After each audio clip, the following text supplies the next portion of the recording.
Well, welcome to the 700 Club. No fear of the United States. That's what Iran is flaunting as it boasts it can strike Israel anywhere it wants. The Islamic regime even published a map of the Jewish state with a list of specific targets. Israel is preparing to take on Iran alone. They're not counting on the United States' support after the administration's disastrous pullout from Afghanistan and its desperation for a nuclear deal with Iran. Chris Mitchell reports from Jerusalem.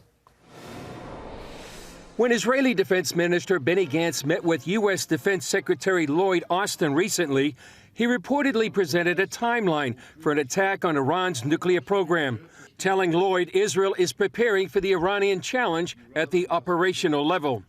In an article called Just One Wrong Move, the state-affiliated Tehran Times boasted that Iran can hit Israel anywhere.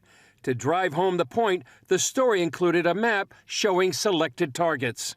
In this equation, a big question sticks out. How do these foes view the U.S.? I think the picture is clear that the Iranians see that the United States they don't have to fear the United States, and they're continuing to escalate their program. And in return for the escalation, all they get is more and more concessions to the administration. National security expert Michael McCoskey has recently talked with a number of Israeli military leaders. They feel they're alone. They know they're alone. They see a U.S. that is withdrawing from the region, retreating, afraid of confrontation, desperate for a deal, not able to instill fear in the Iranians. And they feel the responsibility is going to be on them, the Israeli military, to prevent a nuclear Iran. Makovsky says these Israeli military leaders perceive a growing weakness.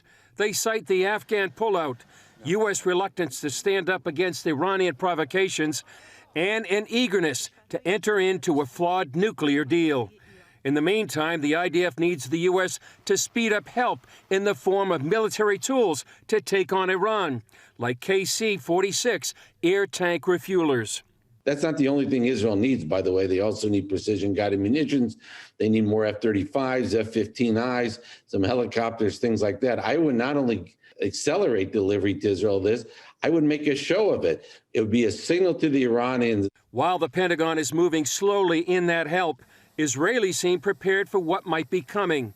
According to a recent poll, over half of Israelis would favor a military strike against Iran, even without U.S. help. If I was the Prime Minister, I wouldn't wait for the United States.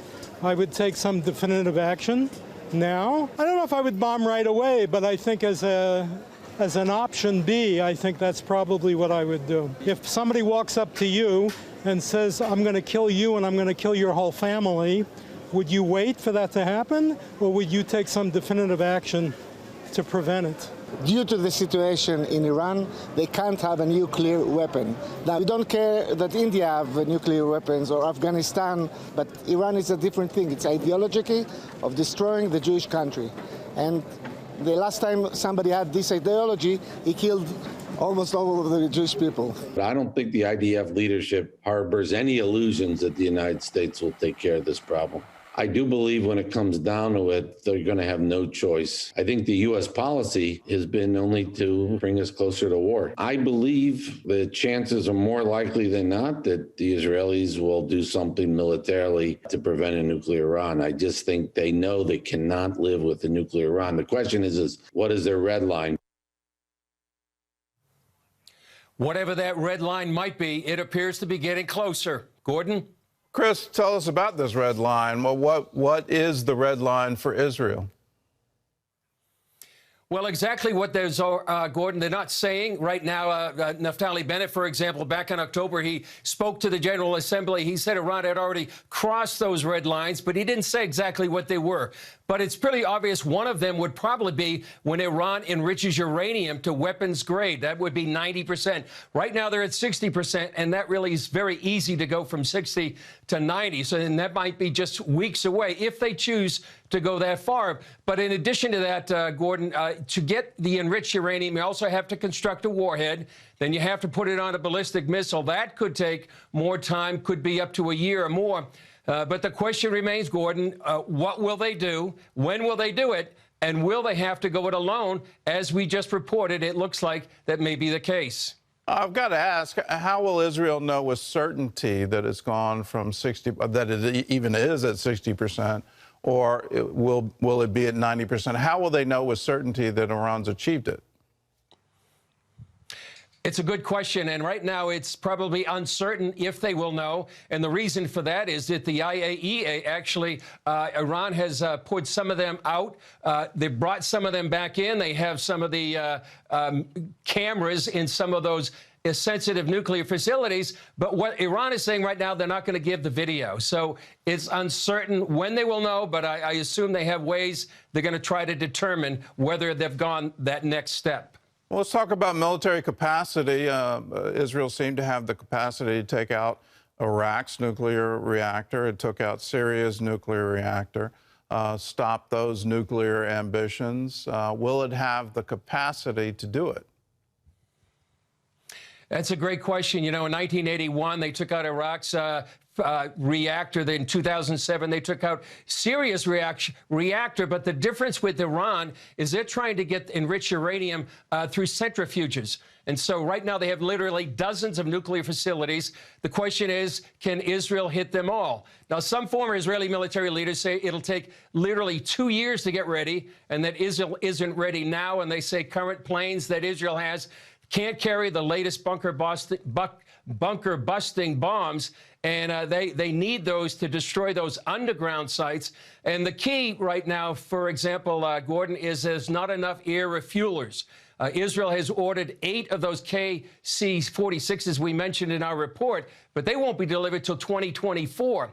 Now, others are more optimistic. They say Israel could destroy a couple of the key nuclear sites. That would be Natanz and Fordo. But if Israel does strike those sites, then we're going to see a new Middle East, Gordon, because then Iran will probably try to strike Israel directly and unleash Hezbollah missiles from the north.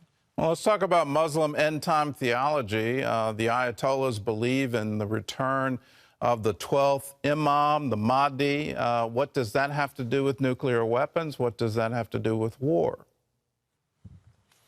Well, a lot of people may not know this, but Shiite Muslims, many of them believe the 12th Imam, they call him the Mahdi. He's a messianic figure who will come back at the end of time, and he will bring peace and justice. He disappeared in the 9th century, they say, but he's going to return during a time of world upheaval. And some Shiites, like President Ahmadinejad, the former president, they believe you can hasten the return of the Mahdi by doing 2 things: destroying the great Satan, the U.S., and the little Satan, Israel. So when you mix this end times theology with nuclear technology, it's a toxic brew with global implications. All right. Well, Chris, thanks for the insight. You can always get that insight and more by downloading the CBN News app. You can follow Chris's reporting from Jerusalem on Jerusalem Dateline.